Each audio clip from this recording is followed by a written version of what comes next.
நண்பர்களுக்கு வணக்கம். நான் எட்டியப்ப சோழன். கொரோனாவுக்கு போட்ட ஊசி உயிருக்கு ஆபத்தா? தப்பா எதுவும் பிரச்சாரம் பண்ணாதியா. ஏன்னா ஊசியை உற்பத்தி பண்ணவனே ஒத்துக்கிட்டாயா. கொரோனா தடுப்பூசி போட்டவங்களுக்கு கண்டிப்பாக பாதிப்பு இருக்குன்னு சொல்லி போட்டாயா. சமூக வலைதளத்தை போய் பார்த்தியா இல்லையா?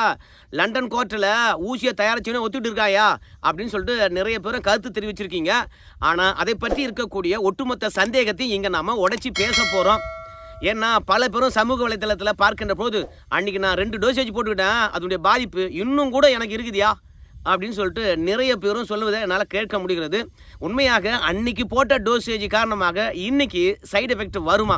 லண்டன் நீதிமன்றத்தில் 51 பேர் இந்த கோவிஷீல்டு போட்டதுனால பாதிப்பு ஏற்பட்டு எங்களுக்கு இந்த ஊசியால் தான் பிரச்சனை வந்திருக்குன்னு சொல்லிட்டு முறையிட்டு இருக்காங்களே. அவங்களுக்கு எந்த மாதிரியான பாதிப்பு இருந்தது? அவங்க ஊசி போட்டதுனால தான் அந்த பாதிப்பு வந்திருக்குன்னு போயிருக்காங்களா? இல்லை அவங்களுக்கு ஏற்கனவே நோய் இருந்து அந்த நோயுடன் கொரோனா வந்து அதற்கு பிறகு இந்த ஊசி போட்டு அதற்கு பிறகு வந்து பார்த்தீங்கன்னா அவங்களுக்கு பக்கவிளைவு வந்ததா? இப்படி எல்லா விஷயத்தையும் இந்த வீடியோவில் அலசி தான் ஆகணும். ஏன்னா அரசியல் கட்சி தலைவர்களை பொறுத்த வரைக்கும், குறிப்பாக காங்கிரஸ் கட்சியை பொறுத்த வரைக்கும் மோடி அமித்ஷாவுக்கு எதிராக அவதூறு பரப்புவதே குறியாக இருக்கிறாங்க. உங்கள் எல்லாருக்கும் தெரியும், கடந்த காலங்களில் கிட்டத்தட்ட 2001 தான் வந்து பார்த்தீங்கன்னா கொரோனாக்கான தடுப்பூசியானது எல்லோரும் போட்டுக்கலாம் என்று அனுமதி வந்ததுன்னு நான் நினைக்கிறேன். நம்ம இந்தியாவிலேயே தயாரிக்கப்பட்ட ஊசி கோவேக்சின். ஆனால் நம்ம இறக்குமதி செய்யப்பட்ட ஊசியை பொறுத்த வரைக்கும் கோவிஷீல்டு. அந்த கோவிஷீல்டுக்கு தான் வந்து பார்த்தீங்கன்னா இன்றைக்கி சைடு எஃபெக்ட் வருது என்று சொல்லிட்டு ஒட்டுமொத்த பேரும் சமூக வலைத்தளத்தில் அவதூறு பரப்பிட்டு இருக்கிறாங்க. இந்தியாவில் ஹைதராபாத்தில் இருக்கக்கூடிய சீரம் இந்தியா லிமிடெட் தான் வந்து ஆக்ஸ்போர்டு மற்றும் அஸ்ட்ராஜெனிகா இவங்க 2 பேரும் இணைந்து தயாரித்தது தான் இந்த கோவிஷீல்டு வேக்சின். அதை பல பேர் போட்டுக்கிட்டாங்க. அதை விட கோவேக்சின் வந்து பார்த்திங்கன்னா நிறைய பேர் போட்டுக்கிட்டாங்க.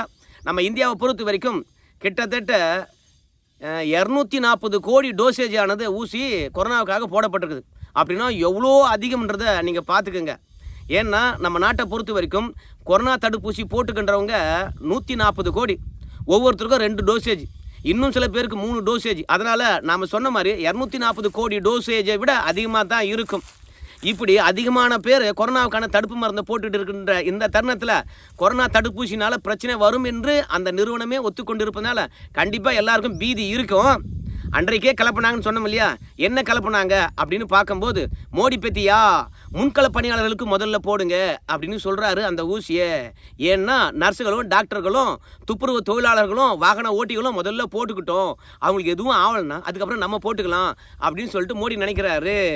நாட்டினுடைய அதிகாரமிக்க பதவியில் இருக்கிறவங்க முதல்ல போட்டுக்கிட்டு பார்த்தியா எனக்கு ஒன்றும் ஆகலை அப்படின்னு சொல்லி நிரூபிக்க சொல்லு, அதற்கு பிறகு டாக்டர்லாம் போட்டுக்கலாம் அப்படின்னு சொல்லிட்டுலாம் பிரச்சனையை கலப்புனாங்க. ஆனால் மோடியுடைய எண்ணம்லாம் என்னன்னு கேட்டிங்கன்னா, முன்கள பணியாளர்களை பொறுத்த வரைக்கும் எந்த ஒரு நோய் பாதிப்புக்கும் இல்லாமல் இருந்தால் தான் நாம் நம்முடைய நோய் அவங்க கிட்ட போய் சொல்ல முடியும்.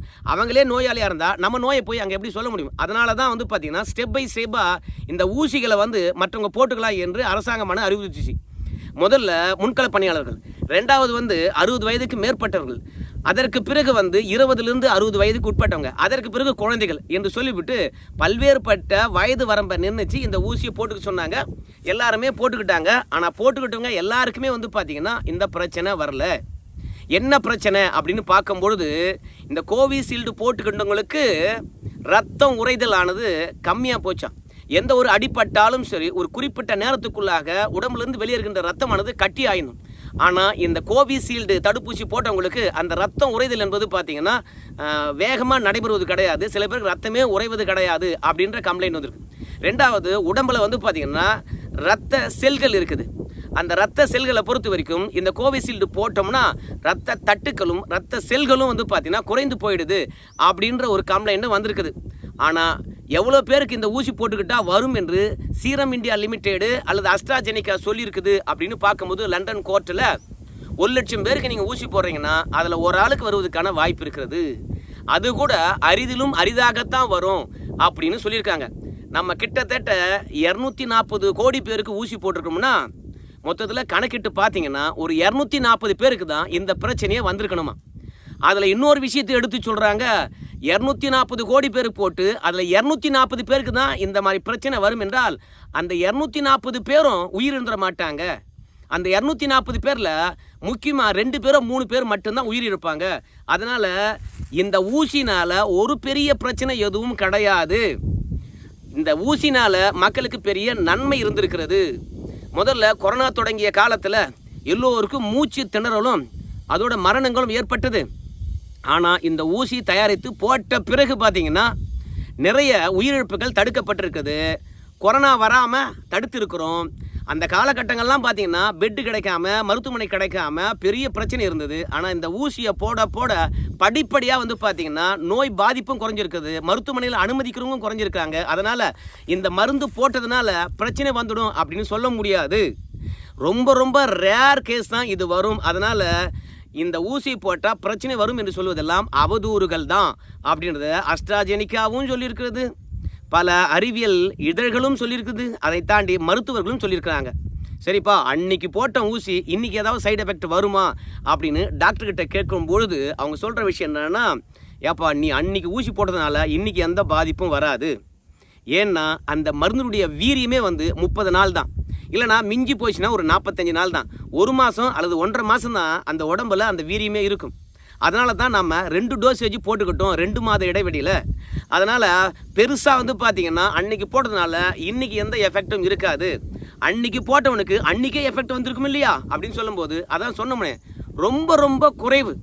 அப்படி ரொம்ப ரொம்ப குறைவாக இருக்கிறவங்களுக்கு அந்த எஃபெக்ட் வருதுன்னா எதனால் வருதுன்னு கேட்டிங்கன்னா, அவங்களுக்கு ஏதாவது இணை நோய் இருக்கலாம், சர்க்கரை இருக்கலாம், ரத்த அழுத்தம் இருக்கலாம், இல்லை ஆற்று பிரச்சனையாக இருக்கலாம், இல்லை வீசிங் பிரச்சனையாக இருக்கலாம், மூச்சு விடுதல சிரமம், இல்லை வந்து பார்த்திங்கன்னா ஆஸ்துமா, இல்லை மூளையில் ரத்தம் உறைதல், கட்டி, இந்த மாதிரி பெரிய பெரிய நோய்கள் ஏதாவது இருந்து அதுக்கு மருத்துவம் பார்த்து அதற்கு பிறகு இந்த தடுப்பூசி எடுத்துக்கிட்டாங்கன்னா இந்த மாதிரியான பக்க விளைவுகள் வருவதற்கான வாய்ப்பு இருக்கிறது அப்படின்னு வந்து இந்த அஸ்ட்ராஜெனிக்கா வந்து லண்டன் கோர்ட்டில் ஒத்துக்கிட்டு இருக்கிறது. ஆனால் இந்த பிரச்சனை புதுசா அப்படின்னு கேட்டிங்கன்னா இந்த பிரச்சனை புதுசு கிடையாது. இங்கே ஒரு நியூஸ் பேப்பர் கட்டு வைக்கிறேன், அதை பாருங்களேன். இந்த கட்டில் என்ன சொல்லியிருக்கிறாங்க கேட்டிங்கன்னா, 2021 வந்து கோவிஷீல்டினால் வருகின்ற பக்க விளைவுகள் என்ன என்று சொல்லிவிட்டு 2021 பிபிசியில் நியூஸ் வந்திருக்குது. அதனால் எதுவோ இன்றைக்கி தான் புதுசாக வந்து விட்டது அப்படின்னு சொல்கிற மாதிரி கிடையாது. என்ன ஒன்று, இந்த அஸ்ட்ராஜெனிக்கா தயாரித்த கோவிஷீல்டு பற்றியான வழக்கு லண்டன் நீதிமன்றத்தில் வந்து பார்த்திங்கன்னா நடந்துக்கிட்டே இருந்தது. ஆனால் இந்த கோவிஷீல்டை பொறுத்த வரைக்கும் பல்வேறுபட்ட சந்தேகங்கள் இந்த மாதிரி கிளப்பிக்கிட்டே இருந்தாங்க பொதுவெளியில் மக்கள். அப்போதெல்லாம் இந்த கோவிஷீல்டானது எங்கே மருந்தா, அப்படி போட்டால் ஒரு பிரச்சனை இருக்காது அப்படின்னு சொல்லிக்கிட்டு தான் இருந்தாங்க. ஆனால் நீதிமன்றத்தில் வந்து சொல்லுங்க அப்படின்னு சொன்ன பிறகு 2021 இந்த மாதிரியான சிறிய அளவிலான பாதிப்பு வரும் அப்படின்னு சொன்ன விஷயத்த இன்னைக்கு நீதிமன்றத்தில் போய் மீண்டும் சொல்லியிருப்பதனால ஊடகத்தில் பெருசாக பேசப்படுகிறது. என்னதான் இருந்தாலும் லண்டனில் 51 பேருக்கு பாதிப்பு ஏற்பட்டிருக்குது. அந்த 51 பேருக்கும் வந்து பார்த்தீங்கன்னா அந்த நிறுவனமானது இழப்பீட்டை கொடுக்கணும். அவனுடைய வாழ்வாதாரமானது அவங்க ஊசி போட்டதுனால தானே போயிருக்குது. 51 பேராக இருந்தால் என்ன, 51 கோடி பேராக இருந்தாலும் ஒருத்தர் பாதிப்பு அடைந்தாலும் சரி அந்த கோவிஷீல்டு நிறுவனமானது அவங்களுக்கான இழப்பீடை கொடுத்து தான் ஆகணும் அப்படின்னு சொல்லிட்டு நீங்கள் சொல்லுவீங்க. ஆனால் அந்த 51 பேரையும் வந்து பார்த்திங்கன்னா இந்த அஸ்ட்ராஜெனிக்கா நிறுவனமானது மீண்டும் உடல் பரிசோதனை செய்யும். அவங்க மருந்துனால தான் அந்த பாதிப்பு ஏற்பட்டிருக்குது என்று சொல்லிட்டு அவங்க உறுதிப்படுத்தினார்கள் என்றால் அவங்களுக்கான இழப்பீடை கண்டிப்பாக அவங்க தருவாங்க. ஏன்னா மருந்தினால் ஒவ்வொருத்தரும் பாதிப்பு அடையக்கூடாது. நம்ம கடையில் கூட வந்து பார்த்திங்கன்னா ஒரு பிஸ்கெட் வாங்குகிறோம், அந்த பிஸ்கெட்னால் நமக்கு உடல் பாதிப்பு ஏற்பட்டால் நுகர்வோர் கோர்ட்டுக்கு போயிட்டு நாம் வழக்கு தொடுத்து வெற்றி பெற்று அதற்கான இழப்பீடை பெறுகிறோம். அதனால் லண்டன் நீதிமன்றமானது 51 பேர் பாதிப்பு அடைந்திருந்தாலும் உயிர் போலனா கூட அந்த அஸ்ட்ராஜெனிக்கா நிறுவனமானது அவங்களுக்கான இழப்பீடை தந்துத்தான் ஆக வேண்டும். அதுதான் நியாயமானதும் கூட. சரி, இன்னும் சில பேர் வந்து கேட்பீங்க, என்னப்பா நம்ம நாட்டை பொறுத்த வரைக்கும் அஸ்ட்ராஜெனிக்கா மட்டுமா நம்ம போட்டோம்? இல்லையே, கோவேக்சினும் சேர்த்து அளவாக போட்டிருக்கிறோம். கோவிஷீல்டுக்கு தான் பக்க விளைவு இருக்குதுன்னு சொன்னேன், ஆனால் கோவேக்சினுக்கு சொல்லலையே அப்படின்னு சொல்லும்போது கோவேக்சின் போட்டவங்களுக்கும் பக்க விளைவு வந்திருக்கும், ஆனால் அது ரொம்ப குறைவாக இருக்கும், இல்லை அதனுடைய தீவிரம் ரொம்ப குறைவானதாக இருக்கும், இல்லை கோவேக்சின் போட்டவங்களுக்கு பக்க விளைவு வந்திருக்கும் ஆனால் அதனால தான் இந்த பக்க விளைவு வந்தது என்று கூட அவங்களுக்கு தெரியாமல் இருக்கலாம். அப்படியே தெரிந்திருந்தால் கூட ஏன்டா கோர்ட்டுக்கு போகணும் அப்படின்னு விட்டுட்டு இருக்கலாம். ஆக மொத்தத்தில் கோவேக்சின்லேயும் வந்து பார்த்திங்கன்னா சிறிதளவு பக்க விளைவு இருக்கத்தான் செய்யும்.